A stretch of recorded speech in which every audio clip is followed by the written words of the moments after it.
नमस्कार, आप देख रहे हैं आरडी न्यूज़। मैं हूं योगेश चक्रवर्ती। एक तरफ आरजेडी जहां देश में परिवर्तन की बात कर रही है, उसके लिए एजेंडा सेट कर रही है, तो दूसरी तरफ आरजेडी के कई वरिष्ठ नेता बगावती सुर अपना लिए हैं और कई ने तो बगावत का झंडा उठाकर दूसरी पार्टियों का दामन भी थाम लिया है।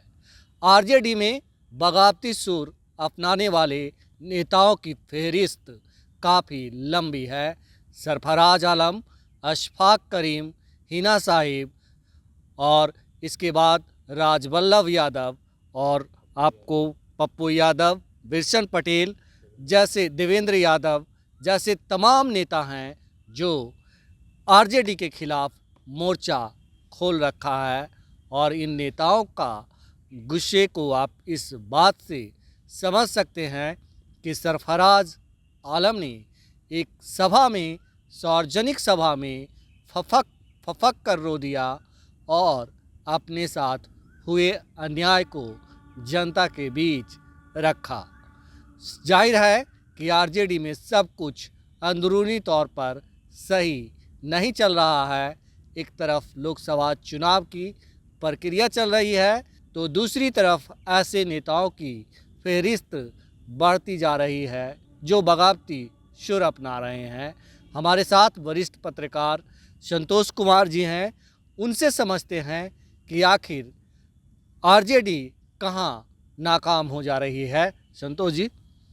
देखिए, जब भी चुनाव होते हैं तो आरजेडी ही नहीं, सभी पार्टियों में बगावत होती है। चाहे भाजपा हो, चाहे जदयू हो, चाहे लोजपा हो, सभी दलों में नेता बगावत करते हैं और चुनाव लड़ते हैं। क्योंकि 5 साल में एक बार चुनाव लड़ने का मौका मिलता है और इसमें भी टिकट नहीं मिलता है तो लोग अपना भाग आजमाते हैं, अपना ताकत आजमाइश करते हैं। लोगों की इच्छा होती है भाई कि चुनाव में अपना बल दिखाएं कि अगली बार टिकट मिले, इस कैंडिडेट को हरा देंगे तो अगली बार टिकट मिलेगा। आरजेडी में थोड़ा ज़्यादा बगावतों की संख्या, बगावती नेताओं की संख्या है, क्योंकि यहाँ ज़्यादातर ज़मीन से जुड़े हुए लोग हैं। मतलब पार्टी बेस्ड लोग हैं, लोकतांत्रिक व्यवस्था एक है, कहा जाता है सबको अधिकार है और तानाशाही नहीं है। इसके कारण ज़्यादा बगावती तेवर है। और देखिएगा, आरजेडी में जो बगावती तेवर अपनाते हैं कोई पहली बार नहीं अपना रहे हैं। आप जितने नेता हैं, एक दो को छोड़ दीजिएगा, तो जो भी हैं सब हर चुनाव में जब भी इनको टिकट नहीं मिलता है तो वो बगावत करके खड़े होते हैं। शुरुआत लीजिए पप्पू यादव से ही। पप्पू यादव पिछले बार भी बगावत करके खड़े हुए थे, 1 लाख वोट भी नहीं आया। उससे पहले भी वो बगावत किए थे। हर चुनाव में जब भी उनको टिकट नहीं मिलता है बगावत होकर खड़े होते हैं, लेकिन सफलता उनको 1 आध 2 बार मिली, बाकी हर बार उनको हार का सामना करना पड़ा। उसी प्रकार से आप देवेंद्र यादव को लीजिए, वो भी जब भी टिकट नहीं मिलता है तो बागी तेवर अपना के खड़े होते हैं और हारते हैं। राजवल्लभ यादव का ले लीजिए, उनकी भी यही स्थिति है। उनका भी जब भी टिकट नहीं मिलता है तो कभी सफलता मिलती है, कभी हारते हैं। तो कुल मिलाकर देखा जाए, चाहे हिना साहब को लीजिए, हिना साहब को पिछले 3 बार से लगातार टिकट मिल रहा था, हर बार हार रही थी। तो नए लोगों को मौका देने के लिहाज से नए लोगों को टिकट देने की बात वहाँ हो रही है। इसी प्रकार सरफराजा, उनके भाई को टिकट दिया गया है, कोई दूसरे को तो टिकट नहीं दिया गया है और उनको भी पहले बार बार मौका मिला है। तो सबको मौका मिले। इसके बाद आप आ जाइए, वो एक मेडिकल कॉलेज के अशफाक करीम है, तो वो तो आरजेडी से राज्यसभा थे और वो तो बिजनेसमैन है, मेडिकल कॉलेज के हैं। और उनका विद्रोही तेवर तब बदला जब नीतीश जी उनके घर गए, गले मिले, उनके घर गए, तब नीतीश जी के तरफ से उनको मिला तो फिर बागी तेवर में आ गए। लेकिन कुल मिलाकर देखा जाए तो जो भी बागी नेता है, चाहे पप्पू यादव हो या देवेंद्र यादव, अब यही नहीं, पप्पू यादव पूर्णिया ही नहीं, मधेपुरा में शरद यादव को बेटे को खड़ा करने की बात कर रहे हैं। तो कुल मिलाकर एजेंडा ये है कि लालू यादव को हराना है, एनडीए को जिताना है। ये जितने भी नेता हैं देखा जाए तो वोट कटवा उम्मीदवार के रूप में खड़े हैं, जीतने वाले कोई नहीं है। अब बात कोई जीत जाए तो अलग बात है, सब वही 25,000, 50,000, 1 लाख तक वोट काटेंगे और जहाँ जहाँ लोग खड़े होंगे वहाँ वहाँ एनडीए उम्मीदवार की जीत सुनिश्चित होगी, मान कर चलिए। चाहे पूर्णिया में ले लीजिए, चाहे आपने संतोष जी कहा कि इस पार्टी में लोकतंत्र है, इसके नेता जमीन से जुड़े हुए हैं। लोकतंत्र है या तानाशाह ही चलता है, क्योंकि एक ही आदमी फैसला लेता है, लालू यादव के अलावा कोई फैसला नहीं ले सकता। लोकतंत्र की तो कहीं बात ही नहीं है। कैसे कहते हैं कि तानाशाही व्यवस्था है? अगर तानाशाही व्यवस्था होती तो नवादा से एक गरीब घर का लड़का को टिकट नहीं मिल जाती, श्रवण कुशवाहा को टिकट नहीं मिलती। अगर ऐसा रहता तो तानाशाही रहती तो जदयू से अभय कुशवाहा को टिकट नहीं मिलती। अगर तानाशाही व्यवस्था रहती तो एक जेल से छूटे हुए कैदी महतो की नई शादी हुई, उसकी पत्नी को टिकट नहीं मिलता। तो लालू प्रसाद टोटल सामाजिक समीकरण देखते हुए उन्होंने टिकट दिया है। अब इसको आप तानाशाही कहिए, लेकिन पार्टी का जो राष्ट्रीय अध्यक्ष होता है वो निर्णय लेता है। ऐसा लेकिन नहीं। एक चीज़ बताएं आप कि जिस तरह से आप कह रहे हैं कि महतो को टिकट दिया गया, आप श्रवण कुशवाहा और अभय कुशवाहा की बात कर रहे हैं। अभय कुशवाहा का आरजेडी के निर्माण में क्या योगदान है? रत्ती भर भी वो जेडीयू में थे, जेडीयू से बुलाकर उन्हें टिकट दिया गया। कहा जा रहा है कौन सी ऐसी बात हो गई कि लालू प्रसाद यादव को वो अभय कुशवाहा को बुलाकर टिकट देना पड़ा। क्या उनकी पार्टी में कोई ऐसे नेता नहीं थे? अभय कुशवाहा आरजेडी में ही थे, पहले जनता दल में थे, उसके बाद आरजेडी के वहाँ के जिला अध्यक्ष थे। बाद में उन्होंने जदयू ज्वाइन किया था और जदयू से वो एमएलए बने थे और जदयू के यूथ के अध्यक्ष थे। पहले आरजेडी से, ऐसा नहीं है कि वो आरजेडी से नहीं जुड़े हुए थे, आरजेडी के जिला अध्यक्ष थे। जुड़े हुए थे लेकिन छोड़ के तो चले गए थे सर। छोड़ के चले गए थे, लेकिन चुनाव जब होता है, जब भी चुनाव की बारी आती है तो ऐसे कैंडिडेट को खोजा जाता है जो कि जिता सके और जो सोशल जस्टिस का हो। तो अभय कुशवाहा को यही देकर दे गया। वो जब वहाँ का सीट आप देखिए, औरंगाबाद का सीट, वो राजपूतों का गढ़ माना जाता है और वहाँ एक अच्छी लड़ाई वो दे रहे हैं। पिछले बार भी लालू प्रसाद ने उपेंद्र प्रसाद को टिकट दिया था, उन्होंने भी अच्छी लड़ाई दी थी। तो एक सोशल जस्टिस में देखिए, अगर एक घर होता है तो पार्टी का मुखिया निर्णय लेता है तो उसमें सहमति असहमति हो सकती है। ऐसा नहीं कि पार्टी में एक तरफा निर्णय होता है। नहीं, आपने संतोष जी कहा कि जो राजवल्लभ यादव की बात की, हिना साहिब की बात की और देवेंद्र यादव की भी बात की कि ये लोग हार रहे थे, लगातार हार रहे थे। इस वजह से पार्टी ने जो है नए लोगों पे भरोसा किया।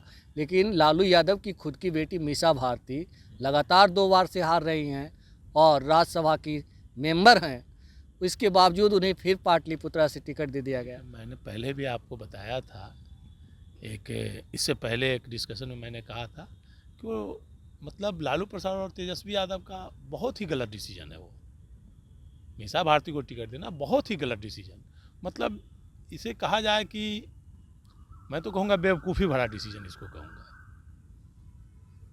कि भाई टिकट देना, जब राज्यसभा है ही 4 साल अभी बचा हुआ है तो देना। तो समझिए कि भाजपा अगर जिता भी देती है मीसा भारती को तो भाजपा का तो राज्यसभा एक हो ही जाएगा। तो ये गलत डिसीजन, मैंने जहाँ गलत है मुझे लगा वो मैंने कहा, लेकिन ऐसा नहीं है।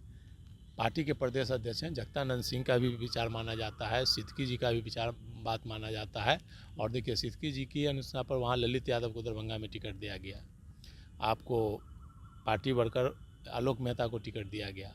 हाजीपुर से पार्टी के वर्कर हैं, गरीब, बहुत ही गरीब हैं, एमएलए रहे हैं, मंत्री रहे हैं। लेकिन खबर तो ये है कि शिवचंद्र राम को हारने के लिए टिकट दिया गया ताकि चिराग अच्छी तरीके से जीत सके।